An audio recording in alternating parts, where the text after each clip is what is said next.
Fernando G.I. Fier from Brazil.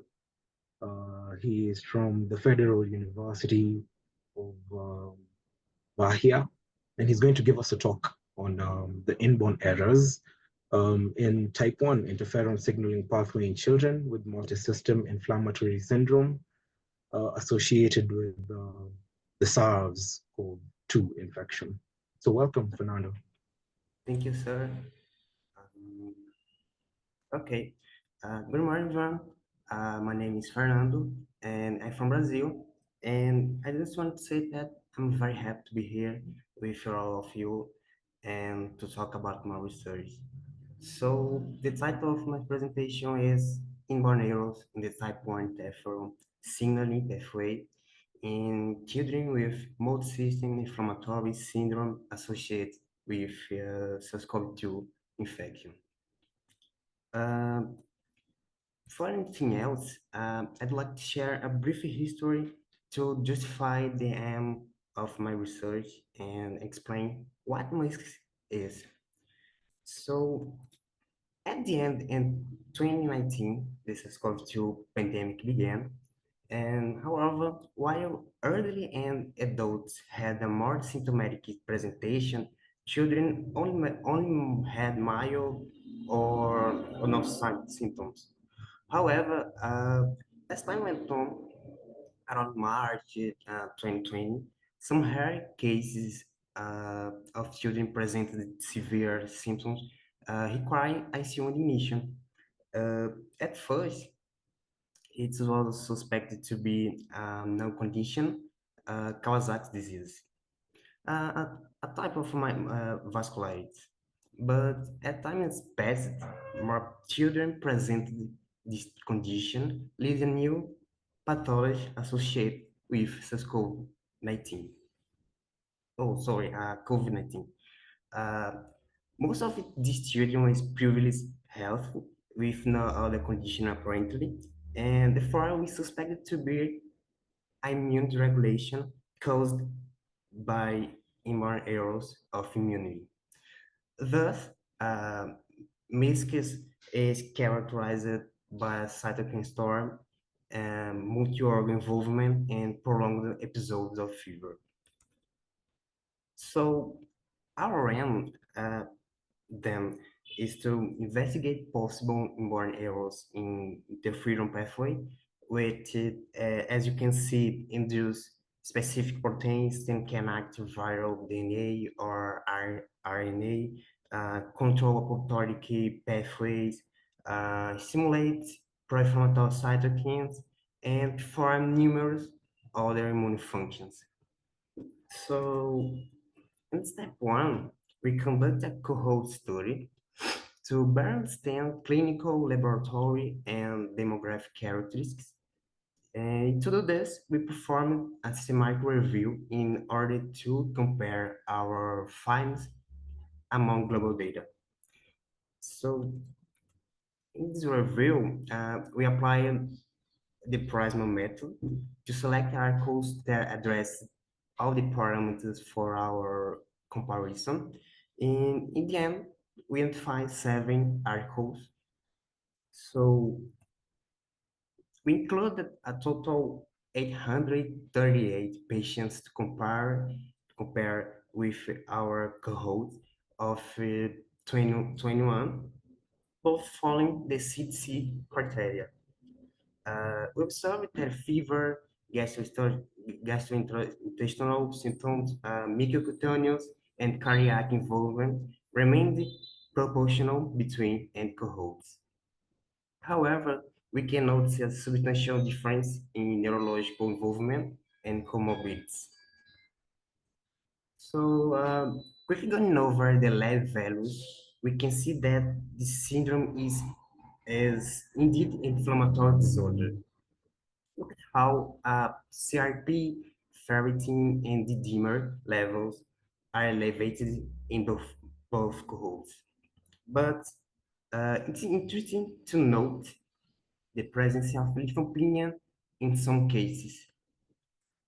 Okay, using oral mucosa cells, we extracted the patient's DNA and performed whole exome sequence.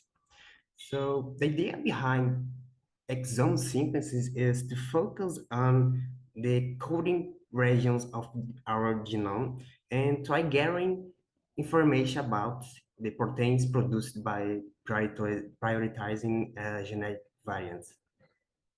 So, first of all, I needed to identify the genes involved in the interferon pathway, and additionally, the genes related to viral and inflammatory response. Due to this, my search strategy include exploring databases like String and Reacton. Furthermore, review articles that have already reported genes in the pathway. After identifying these genes, we apply a little frequency filters. Notice how extremely low, appearing in only 0.01% the global population. That's remarkable. 0.01 of the population is exceptionally low. Uh, we also use CADD or CAD, which is basically a score that tries to predict the impact of genetic variants on proteins. And we consider a score greater than 15. So uh, we can we take you from table 3. One, the genes are widely distributed across chromosomes. Two, some patients tend to accumulate mutations like patients 2, 14, and 12. And mutations most mutations were missense, but we found stop gain mutations in two patients. So in four, the variants are extremely rare, and this is very important because they may indicate a strong cell expression, which could suggest pathogenicity. We can measure this through the probability of loss of function or PLI, and and and uh, recently published a paper showing why it's important to study how a genes work in a signal pathway and how it might be linked to a disease.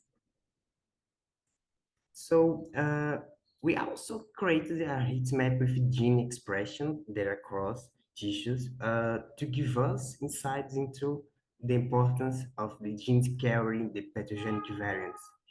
Note how some genes show high expression in the tissues most affected by the syndrome, as we observed earlier.